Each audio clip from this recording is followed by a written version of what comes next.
Hi YouTube. Today I'm doing split pea soup, and I've already started here. I'm just putting a little bit of color on some onion. I'm using bacon grease, but you can use olive oil or whatever oil you like to use. Typically split pea soup is made with a ham bone. I don't have a ham bone, so I'm not going to use one.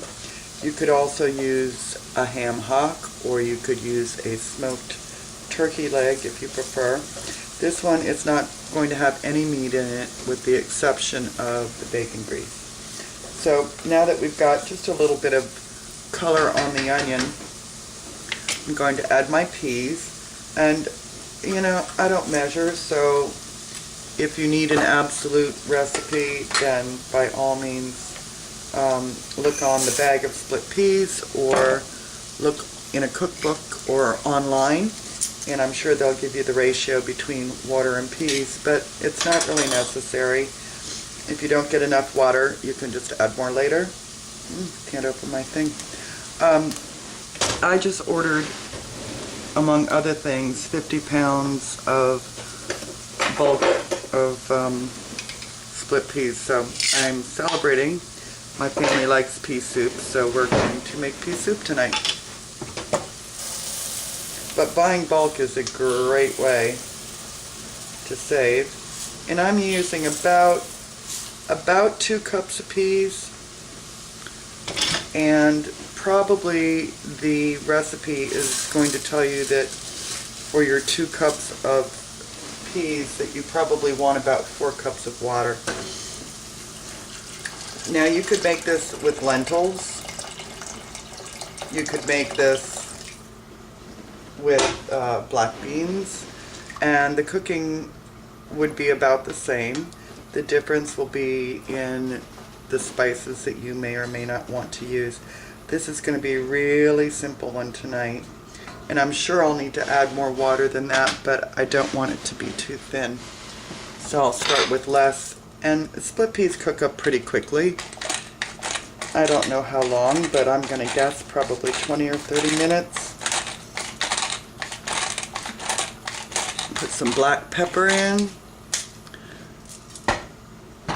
I'm not going to add salt because later on I'm going to add some of my beef base, or actually I'll probably use chicken base, and that will have salt. If it's not enough salt, then I'll add it afterwards.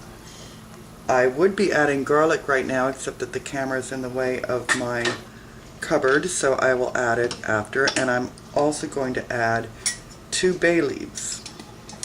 So I will be back with the finished product. You basically just bring this to a boil, turn it down to a simmer, and put a lid on it. And you don't have to stand over it and stir it, but you're going to want to check it every 10 minutes or so and just make sure it's not cooking too hard, and see how your softness is. The peas will break down and it will become a thick soup. If you like, you can add carrots to it. It's really just a matter of what you personally would like. So we'll be back with the finished product. Hi YouTube. Alright, we're about halfway through cooking now, and it takes a little longer than I said. 20 minutes. It takes longer than that.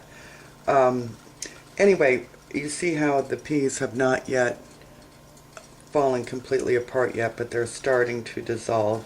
And this is the point at which I'm going to put my base paste in. You could also use bouillon if you like.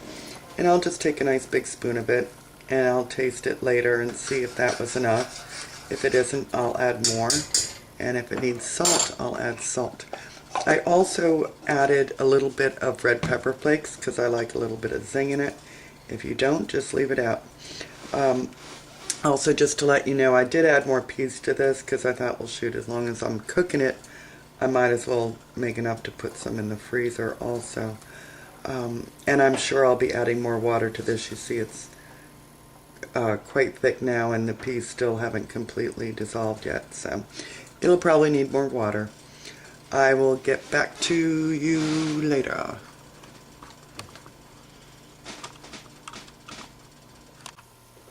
And there we are, all done. The peas are all broken down, You can see it's a sort of a medium thickness. If you like it thicker, you can either use less water when you make it or cook some out by leaving the lid off.